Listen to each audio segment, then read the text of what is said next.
How's it going, everyone? This is the September trades review.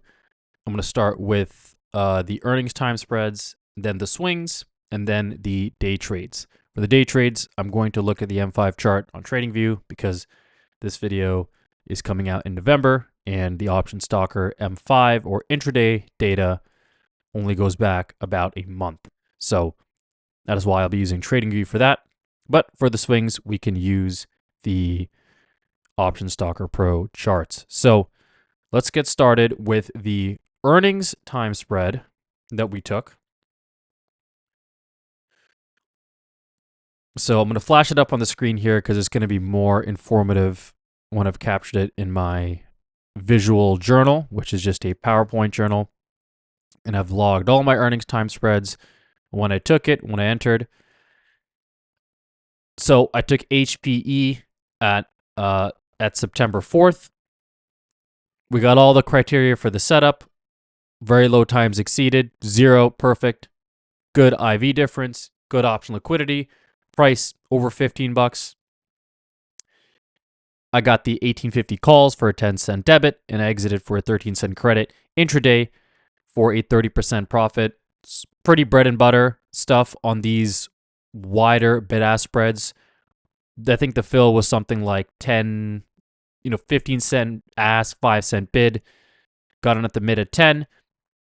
As the inflation rose, or the IV rose throughout the day in anticipation of earnings, I got the crush. So you mentioned see here, I got a partial fill earlier in the day, and then I got the full fill later in the day on those remaining contracts. Just a nice intraday win. Okay, let's go over the swing picks. First one here is AMD. So we have that loaded up. And we took this stock back on September 6th. So for each of these stocks, I am going to go back in time to look at the stock setup and then the market setup, where we entered, where we exited. So on September 6th, let's start with our market bias. This was looking bearish. We had breakdown through the 50 SMA. We wanted to see some follow through pretty quickly. After this pretty big rally, we had a double top higher low. AMD was a weak stock. You can see that it did not rally as much with the market, found resistance at the 100-day and the 50-day, started to inch lower and sell off while the market was flatlining. So we already had a bit of a head start. It was a really nice setup. Now, we took the loss on the 11th, and I took the loss. We had this little dip, and as soon as it made a new high of the day around 146, 147, that is when I took the loss on AMD. And it was the same time the market made a new high of the day, and it held. And we broke through that 50 SMA. So the reason we took the loss on AMD here is the market reversed, and you can see that AMD actually gained some relative strength here. It came back to test that A VWAP-Q. It didn't really hold the gains. It didn't really hold this long red candle that the market had. So it was a little bit stronger intraday. We had a chance to maybe close below it. We didn't get it. And then on the reversal, I knew I had to pivot on this move. So that's why we took the loss there. Very similar story to pins. And I'm going to go through the kind of the reversal, this reversal pocket first, which obviously will line up with everything going on here. But pins was a really nice crackdown through this AVWAP-Q. The move is starting pretty fresh here. And I added a little bit over here. So I think I got in at around 30 bucks. I added a 29.30, and then I took a very small win, like a 10-cent profit or something like that on pins on the 11th or the, let me see here. No, on the 11th. So on this market reversal, it was looking good, but my market bias had changed. So I took the small win on pins, the power of relative strength, and I got out of the trade. And it saved me quite a bit of money until this earnings release. Next one that we had also on the 6th was Google. So here is Google. We took it on the 6th, and then we actually took profits on the next day here, just above 148. It missed my initial target, and eventually it ended up hitting it, but I took profits earlier in the day. I had some longer-term horizontal resistance. This blue means it's a major line, so that's why I took profits, hit my profit target. Now, the market did rally, and I like that, and maybe I could have stuck it out a little bit longer, but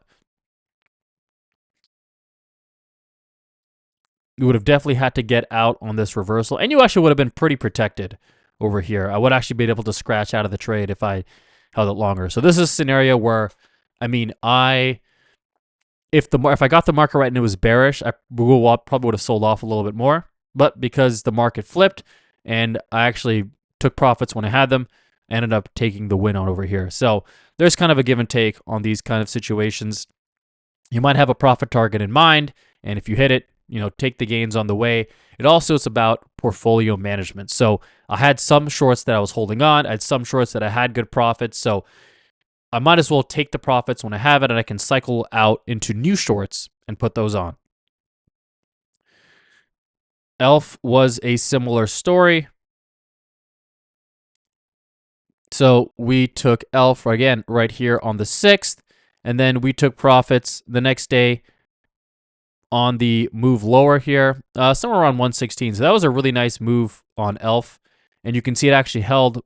It did not react very much to the market on the 11th. So I would have been better off holding this winner over here because of that really strong relative strength, and then stock kind of chopping around, not doing a whole lot. Probably get rid of this line. Now, that was kind of this reversal scenario. Oh, I also had ENTG as a short. This was a loss, so I took ENTG over here on the 9th. And this was a pretty decent breakdown. Had some volume go through the horizontal resistance. You can see it's a bit of a choppier stock. It does trend, but it has these periods where it's back and forth.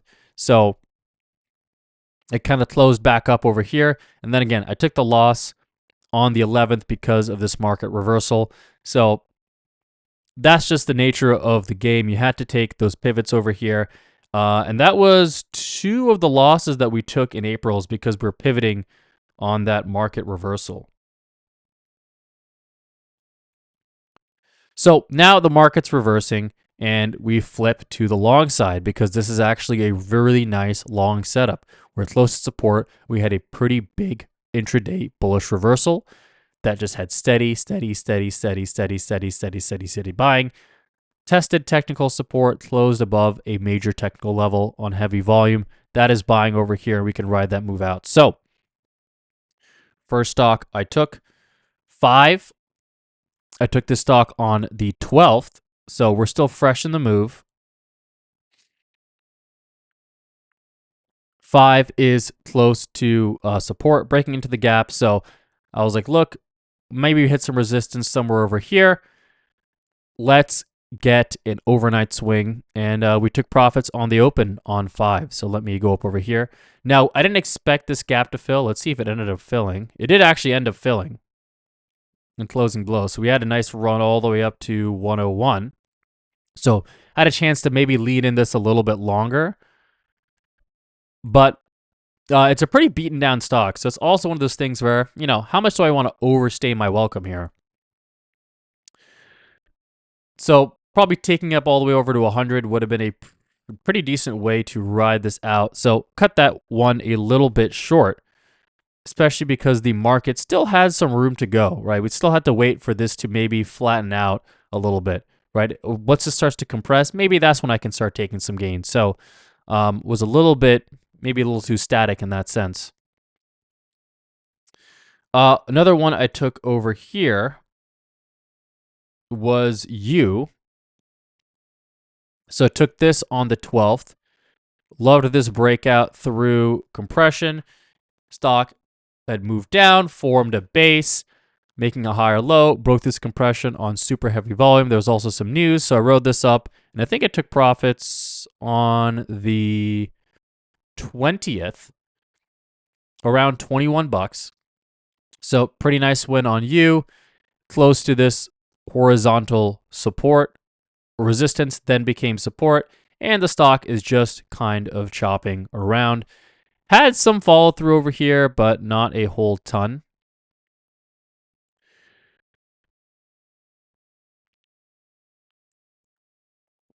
Next one we took was VZ. So this was a bit of a gap. I took this on the 20th because I was traveling and I was traveling for work. So took VZ on, I believe, I want it over here, on the 20th right here. So took it on this pullback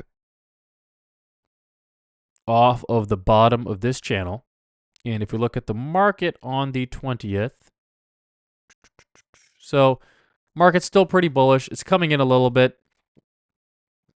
The stock had this dip, but it did make this pretty nice breakout on major volume. I love this volume coming in on VZ, so that's why I took it. Did produce a little bit. You can see the market not really doing a whole lot. So we took a tiny win over here, I think around 44.80-ish. So took a small move, small win on VZ, but market wasn't doing a whole lot. So that's why we had to exit the trade. Remember, we weren't as fresh into the rally. All the start alongs we had here, we had to kind of hold, see if those that breakout held in the market. TSM, we took this stock on the 24th, and we took it right here when the stock broke through. I love this higher low double bottom, break through this horizontal support, clean break on pretty good volume into the gap. I liked what I saw in TSM. If we look at the market on the 24th, this is what happened. So it's bullish, but it's not super bullish. This is why I took a shorter term swing. And then produced a little bit. So took a small overnight swing because I was unsure about the MU earnings. Probably should have stuck it out, I guess, a little bit longer. Really have it fill in the gap. Market also rallied up a little bit as well. So, I mean, I'm not too bothered about that. That's just sort of maybe more knowing your strategy and your stats, right? Either wait for it to hit, and if it doesn't hit in a couple of days, then you take some chips off the table.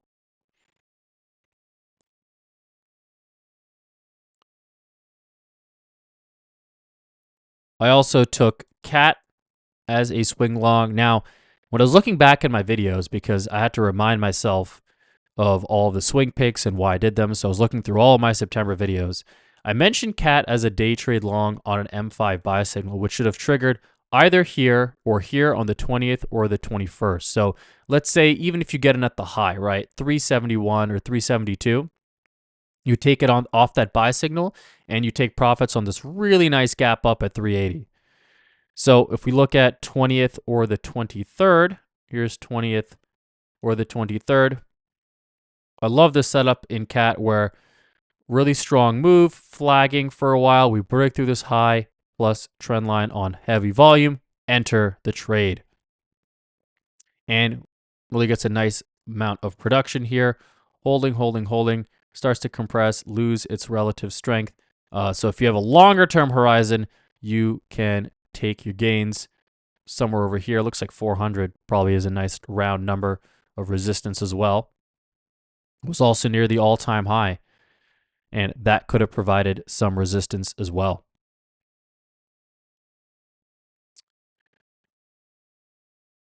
Last one over here was WBA. I took that as a short on the 25th. So I liked this short on WBA. Here is 25th. And I think my reasoning at this time was, yeah, I was like, all right, look, we got a little bit of a test here. We're kind of compressing.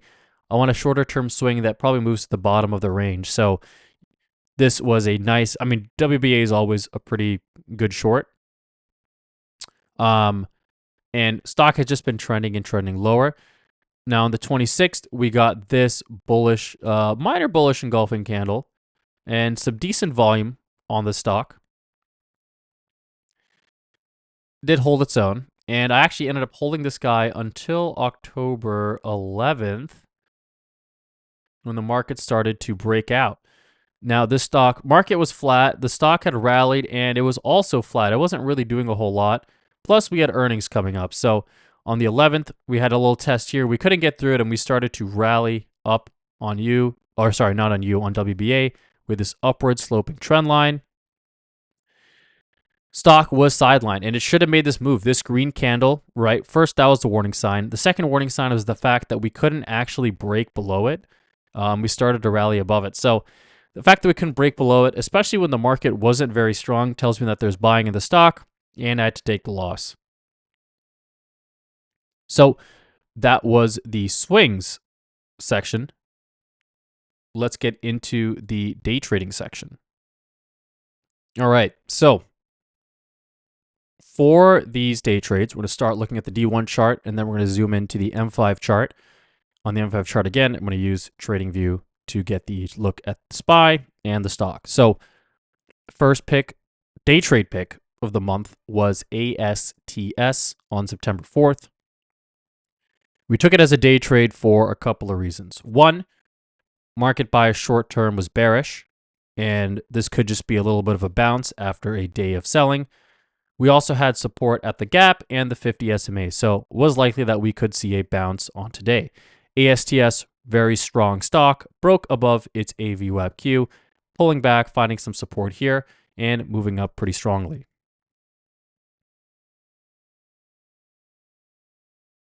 All right, so let's take a look at this stock on the 4th and the market on the 4th. So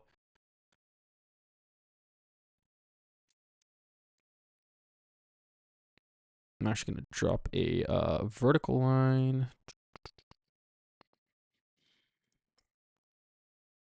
Okay. So here's the market on the 4th. And you can see it is a fairly low probability trading day. Not really doing a whole lot. We need a stock with volume and volatility. That's what ASTS is. So first, what I love about the stock is that gap up, pull back, tested the bid. And we had nice, strong, steady buying on heavy volume. Broke through the high of the day. So I took this stock at 11:30 and had a profit target. So I took $1 on this stock from 11:30 at 34.70, probably at 35.70, so somewhere over here. And then I took the remaining half on this bearish engulfing candle. So took a nice little, pretty decent win on the stock, I would say. If we look at SPY from 11:30, so market is pulling back. I thought we could see potentially a double bottom. Rallies a little bit, and then if I look at the high of this candle, 11:55 to 12, so pretty short duration of a trade here. Pretty much ignoring the market, kind of doing its own thing. Market's pulling back, but if we have low volume chop, it's not really going to have much of a tug on the stock. Not a lot of gravity in SPY. On high volume days, strong trend, that's going to exert gravity on stocks. Low volume LPTE days, no headwind, no tailwind, stocks are going to be doing really their own thing. So that was ASTS.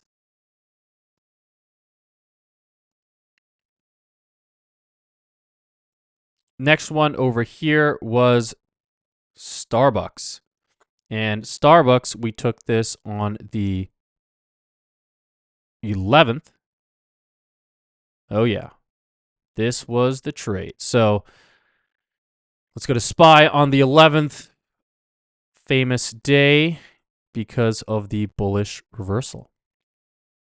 And yeah, you can see I've drawn some AVWAPs coming off of here. So I'm going to actually, I know it's not quite as oriented on the screen, so I'm going to make sure that we can see all the volume.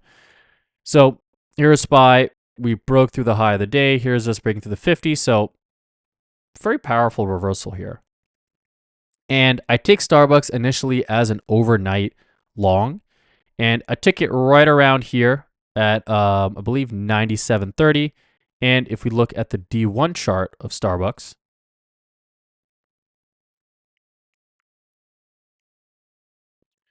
it was this day. And I thought, look, there might be some resistance at, 98, call it 98.50. So I was like, let me take a little bit of profits right before that, right? Maybe 98.40 or something like that. So that was my target. Quick little overnight swing on that move. And this move is fresh. So, we have a chance to kind of break out through that level. Now, I take this at the end of the day with the intention of taking a quick overnight swing. And I actually get my fill at the very end of the day. I think at 98.30. So I take that 90 cents move right here. So it was interesting because it tended to be a swing trade, but it ended up being a day trade. But again, very steady price action, especially when the market is rallying lower. And when we start to confirm above VWAP over here, I think probably 12 o'clock is a pretty good time to take Starbucks. Now, it's not going crazy here, but it's just been steadily grinding, and we're kind of, testing, checking the bid, moving up higher, just grind lower. You don't want to see any sort of major little dip or reversal. So you probably take a small starter and then give it some room to breathe and grind up higher. This is a warning sign. This has to be erased quickly. Steady buying, right? All these little dips are bought immediately. So this is very strong, organized movement. So that was a nice win on Starbucks. Another stock we took as a loss was MBLY on the 11th. Take a look at this stock. So first on the D1 chart of this,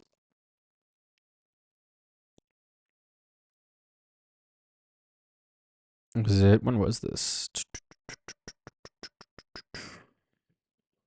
Yep, here it was at the 11th. So nice move lower, very organized move. This is really the best place to enter in terms of a swing, but as a day trade is certainly viable. Lots of volume, and it didn't really rally with the market the past couple of days. So I knew that there is some selling pressure here. So when I took MLBY, we had this clean break at the low of the day over here, especially right here at 10.56 with this clean break right here at 12.45. And then if I go back to SPY at 12.45, we are over here. So here's my bias. I'm front running this a little bit, and I'm leaning on the high of the day as support. So I know that now, look, we're getting a little, it's not anything major, but, it's not just like completely green candles, right? We have a little bit of selling. We're hitting some AVWAP stuff. So I'm leaning on this high of the day, and we have to hold that high of the day. So we get knocked down here a little bit at 13.20, and eventually I have to take the loss at 2 o'clock, right? So it's holding up well, testing it over here. It's not too crazy. And now when we get knocked down over here, right? This is the knockdown, not a lot of volume, gobble back up, buy. Okay, hey, that is not what we needed to see, right? We needed to see a knockdown that was a little bit more like something like this, right? Or a long red candle, but all gobbled up, completely gobbled up over here. And not as high volume as these candles. So we make a new high of the day, right? We hold and then we retest. And on this retest over here, that's when I take the loss because we test this and I'm like, look, now my best case is we have to snap back lower. We got to get some kind of door slam over here. Looks like a door slam, comes back up. I'm like, nope, not doing it. Already on high alert on this stock as it's starting to pick back up, right? And I think actually, 13.45, I think is when I take the loss on this this breakout over here. So, excuse me, actually I took it a little bit sooner. Pretty much as soon as we broke through the high of the day here, and we got knocked back, test SS broke through the high, I'm out. So, market was just too bullish. I'm not too mad about that trade. I think in hindsight, it's probably not best to front run this kind of move. At least wait. If this move was a lot weaker and choppier, then I would front run it, right? Like if we had a day kind of like this, right? a little bit easier to front run, but you still want to wait for some sort of compression, start to roll over a little bit. We need something that's a little bit more disorganized. And if we look at this move, it's pretty organized, right? Pretty straight line, boom, boom, boom, boom, boom, boom, boom, boom, boom. Green candles, just going up. So that was a technical mistake on my part, but I had a clear plan and good trade management, and I took a normal loss. So the improvement there is probably shouldn't have even gotten that trade in the first place because it was a great setup, but the market was really too bullish. And if the market was, this is like a 3 bullish, steady price action off of support, cleaving through major technical levels, very, very bullish. Market needed to be a 1 bullish for me to take that trade and front run it, and it just wasn't. Okay.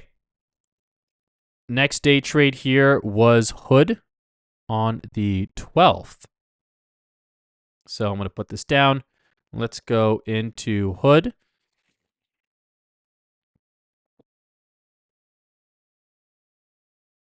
Okay, so here is Hood on the 12th. I remember this setup very clearly. Nice formation breaking through this relative high.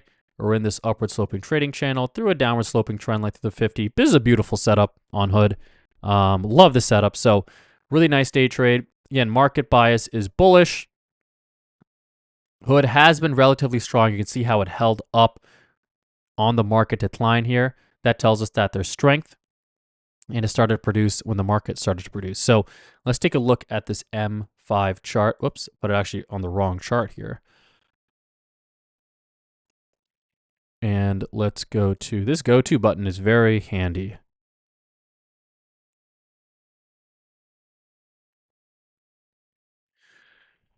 Okay, so here's what I like about Hood. Let's look at the market on that day. So we got this move up higher. Now we're holding the gains, holding the gains, holding the gains. The move is still pretty fresh, and I was pretty bullish on Hood. So I took it, I believe, at 12. Market had pulled back. We're holding VWAP over here.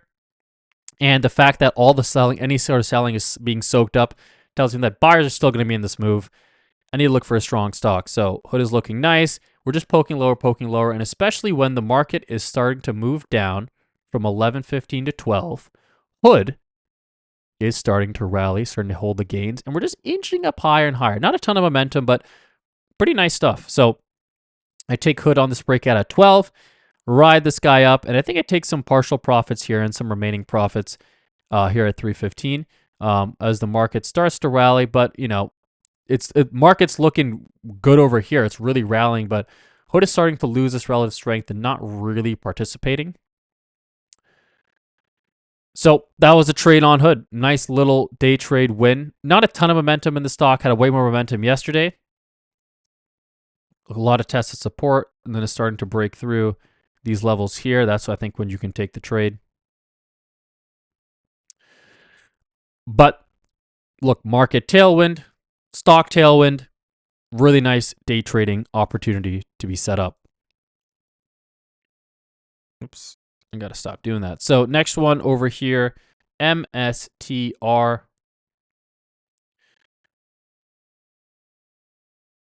Let's pull this up on the daily chart. So we didn't take any day trades for a little while. We took MSTR on the 26th. Where is the 26th? Aha. That's a nice little, that's a nice little breakout on MSTR. I like this breakout quite a bit on MSTR. So that's the stock on the 26th. If you look at the market, the rally is declining. It's losing some momentum, so we are shifting more to the day trading side versus the swing trading side. Let's take a look at this stock intraday. SPY on the 26th here. Okay, so gap up and a bit of a bearish reversal, filling in that gap and then bouncing a little bit later in the day.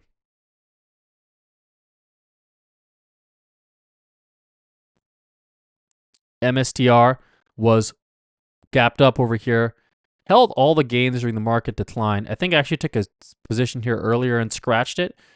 Came back in, tested that support, found that support, and then pretty much compressed for the entire rest of the day. So I believe I would have recommended this when the market started to find support later in the day around 2.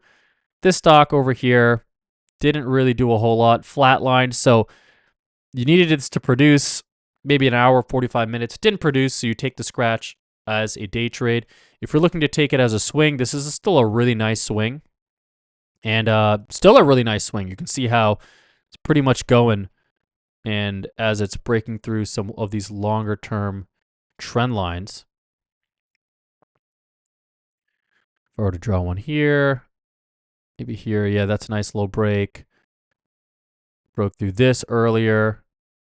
Broke through that earlier. So some nice stuff on MSTR. Last one for the video is trip.com on the 27th. Let's take a look at SPY on the 27th. So SPY not doing a whole lot. Let's take a look, kind of make this chart a little bit easier to see. You don't need all this. Yeah, here we go. Okay, so SPY on the 27th, next day. Bit of an LPT inside day, chopping around between the new all-time high and the AVWAP-Q.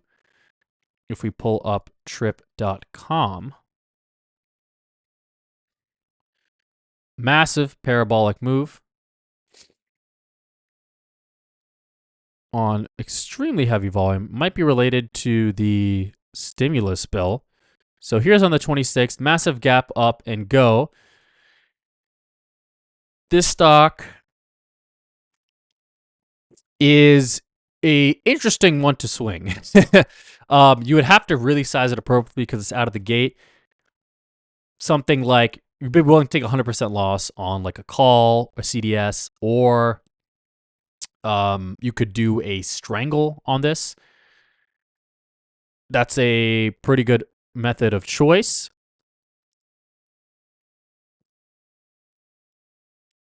If we look at SPY on the 26th here, again, not really doing... Oh, I'm sorry, on the 27th, my bad. So here's on the 27th. So now we're really getting crazy here. We're breaking through some horizontal resistance, probably then became some support. And yeah, again, SPY is not doing anything on this day, so we need a stock that is really doing its own thing. So here's SPY on the 27th. Weak bearish trend day, not a ton of volume, not a ton of conviction or organization in this rally.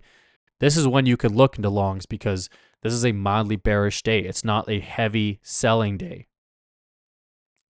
TCOM, major catalyst, ton of volume. This is going to be ignoring the market. So took this break in over here, and you could take some small profits on this stock, which is probably what I did. If you write out this flag, you can get in on this position again, ride it out, and take some more gains as the trend starts to stall a little bit more. So those were the wins on TCOM. We had a couple other picks that I mentioned, but ended up being no trades. And that was it for the September video. So if I tally up all of the picks, we had 13 wins, 4 losses, 1 break even for 18 trades total. I had 12 no trades. We had 1-1 on the time spread, 7-2 on the swings, 5-1 on the day trades with 1 break even. So pretty nice stats for the month. That's it for the September video. The October trading recap is coming pretty soon. Hope this was helpful to everyone. If I had to take anything away from this month, it is the nature of pivoting, of having a clear game plan, knowing when you can take longs on weak bearish trend days or shorts on weak bullish trend days, but also scenarios where you may have a good short setup, but the market is just too bullish, a great long setup, or the market is just too bearish. So I think I liked a lot of the picks overall. I liked the D1 setups. I think I had pretty solid picks, and when I got something wrong, I look at AMD as a short, ENTG as a loss, Mobley as a loss. It just when the market made a strong pivot and I had to make a strong pivot. And that's part of the risk. So those kind of losses, not really beating myself up over, because we had a bias here, we had an expectation, and when it didn't meet, we're slowly adjusting our bias throughout the day. I've seen reversals, something like this, not as extreme, but once you see a couple of these patterns, especially if you go back to something like 2022, where, oh my God, man, like you just go over here, right? You get, I remember something like this day, right? It's a crazy day. You really get privy to these patterns after a while. So I am a lot of stuff to go back to, but you get privy to these patterns and you know what what follow through looks like, and you know what danger and warning signs are. That's kind of the main clues in the price action, right? Using price, time, and volume in your analysis. I think that's kind of the main takeaways here. Follow through had to be immediate and swift. Pullback had to be brief and minor. This was already a warning that tells us it's going to be a little more bullish. And then this was the final nail in the coffin.